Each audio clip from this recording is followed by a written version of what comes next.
আসসালামু আলাইকুম।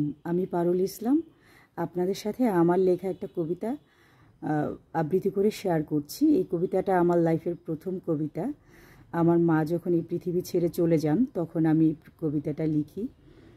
তো এই বইটা আমার ছাপানো হয়েছিল প্রাণের পড়শি থেকে। এটা বইমেলায় বের হয়েছিল। তো আজকে আমি কবিতাটা আবৃত্তি করে আপনাদের সাথে শেয়ার করছি।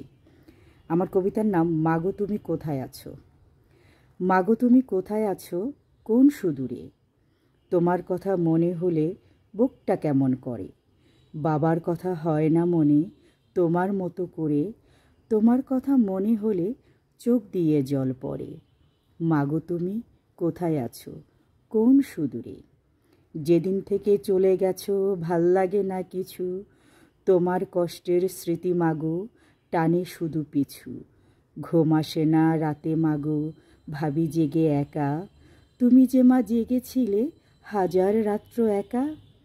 কত কষ্ট করেছো মা এই দুনিয়ায় এসে, তোমার কষ্টের একটুও ভাগ নেইনি মাগো তোমায় ভালোবেসে। দিনে রাতে যখনই মা তোমায় মনে পড়ে, আর হবে না দেখা গো মা এই দুনিয়ার তরে। মনে হলে বুকের ভিতর শুধুই রক্ত ঝরে, ভাল লাগে না এই দুনিয়া ছাড়তে ইচ্ছে করে। মাগো তুমি কোথায় আছো কোন সুদূরে, তোমার কথা মনে হলে চোখ দিয়ে জল পড়ে। মাগো তুমি কোথায় আছো কোন সুদূরে। ধন্যবাদ।